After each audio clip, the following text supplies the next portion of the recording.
Hey, good evening, everybody. Thanks so much for being here tonight. I'm Galen Etlin. Now, we may be through with the rain for right now, but the flood and landslide risk continues tonight across Oregon. KGW's Alma McCarty breaks it all down.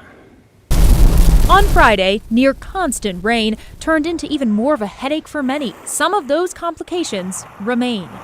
The coast, especially near Tillamook and Lincoln City, is seeing some of the worst flooding right now. This is video from earlier today of Highway 101 submerged. Nearby, the town of Otis, an old out-of-service fire truck was almost completely underwater. Further inland in Gaston, drivers plowed through flooded roadways. Fields close by turned into swamps. In Beaverton, signs warned drivers not to pass through. South Johnson Creek overflowing. Oregon State Parks tweeted that Ecola State Park will likely be closed into next week, the heavy rain causing a sinkhole beneath the road. While the Forest Service shared this picture, they're reporting Multnomah Creek is flooded, submerging the walkway from the I-84 parking lot to Multnomah Falls, closing this access. A couple hours to the south, ODOT is alerting drivers to a road closure due to a rock slide and cleanup on 138 West. Yeah, this is an area where we often have rock slides and we monitor it, and we've been actually scaling the area, removing loose rocks over the summer and other times of the year. Officials say the road will be closed until Tuesday, with crews carefully working round the clock to remove the rocks. We say if it's moved once, it has a high potential for moving again. Closer to home, Scott Burns, a geology professor with PSU, says experts are keeping a close eye on all types of landslides this time of year. Everything is saturated. This is the time of the year all the way through until April, May. Are the times when we get most of the landslides. Primarily in the Coast Range and in the Cascades and in the Gorge, but then also any steep slopes that we have. And in Portland, we have a lot of steep slopes. He explains it's a combination of factors. If you have steep slopes, number one, if you have weak rocks or weak soils, you have two strikes against you. All you have to do is either add water, which is going to cause it, or earthquakes. That was Alma McCarty reporting for us there. Now, geologist Scott Burns, whom you just heard, is especially concerned for homeowners around landslide-prone areas. He says landslides are not typically covered by homeowners insurance. In the meantime, he also advises people to go outside when it's raining to check that things like your gutters are working properly.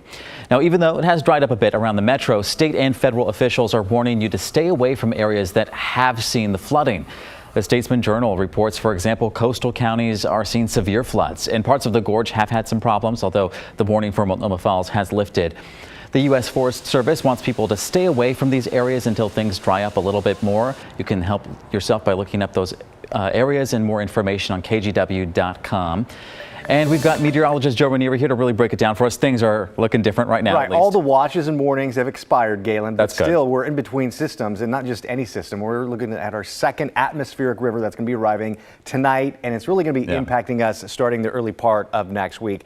Right now, though, we are seeing a little bit of some light rain on the radar, but again, we're not going to be seeing any major issues out on the road. A lot of the precipitation that's falling right now for your Saturday night is going to be well north of us, impacting folks throughout much of southwest Washington into much of the Puget Sound area as well. But parts of Astoria and Tillamook, you're starting to see some light rain showers move through. I think for the most part, we're going to kind of be dry a good part of tonight and to most of tomorrow as well. With that said, though, there could be some spotty showers that kind of filter in a little bit for your Sunday. So as we kind of zoom out a little bit, this is that atmospheric river we've been telling you about. This isn't the one that passed by yesterday. This is going to be a second one that's going to be bringing in a lot of subtropical moisture and some mild temperatures as well. So this is the water vapor map. This kind of gives you an idea of just how wide this system is. Now you can kind of see where it's going to start to track a little bit. Most of the precipitation is going to be staying well north of us, hitting parts of British Columbia and parts of Washington State and the Puget Sound, but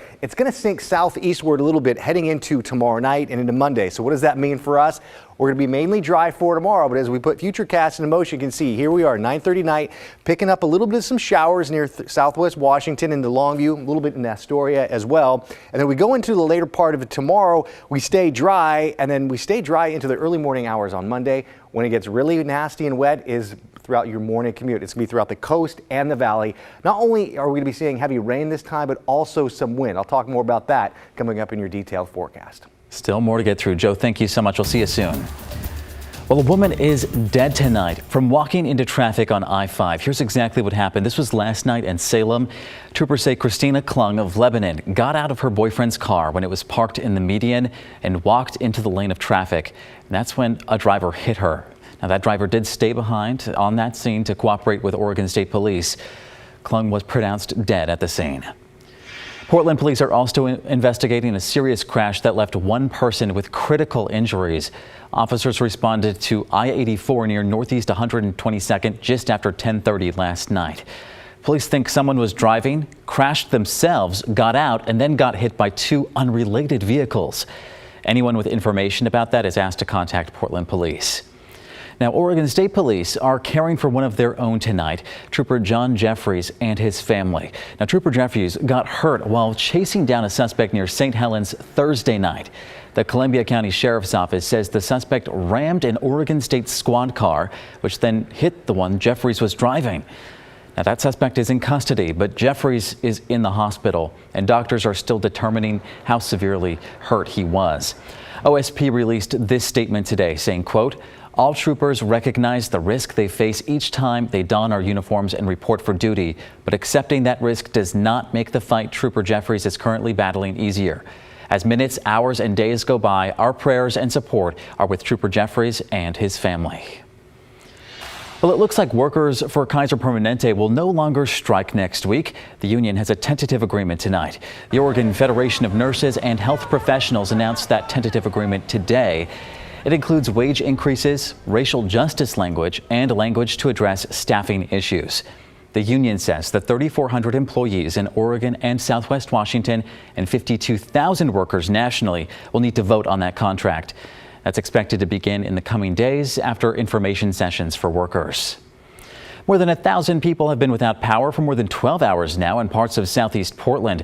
This includes some businesses and homes. So if you're headed out for dinner in that area with your family, you might want to call ahead just to be sure that everything's all right. PGE's website shows that outage began last night, just past 11 o'clock, because of a crash. At least one concerned restaurant owner has told KGW they had a full house and had to ask people to leave last night. And they're worried they're going to have to throw out all of their food because the power still hasn't come back for them. The Oregon Health Authority is finding some new ways to get families vaccinated for COVID-19, including children as young as 5 years old.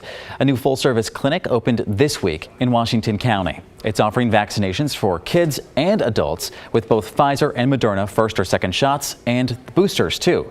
OHA is planning similar clinics in other areas over the next few weeks. It's looking at Gresham, Wilsonville, and Almsville near Salem as some of those possible locations. All right, let me know what you think of this. If you're like me, you may have never bought a lottery ticket before, but there's a one-time deal that might make you change your mind. A new online app is giving you a free chance to get rich. Our Tim Gordon explains. The lottery isn't for everyone, but if you like to take a chance to win on occasion, there is a company that's kicking off its presence in Oregon by giving away a free Powerball ticket if you download their Mito Lotto app. If they go to mitolotto.com/dream-big, you'll see a button on there, and we're giving away a free Powerball ticket to everybody in the state of Oregon as part of our launch. Richard Wheeler is president of Lottery Now, which owns the app. Think of it like DoorDash for lottery tickets, except it's mostly electronic. Although someone does physically go to buy your ticket, then the app sends you a digital copy. Up to $600, they'll electronically transfer your winnings. For bigger jackpots, they deliver the actual ticket, and then you claim your prize.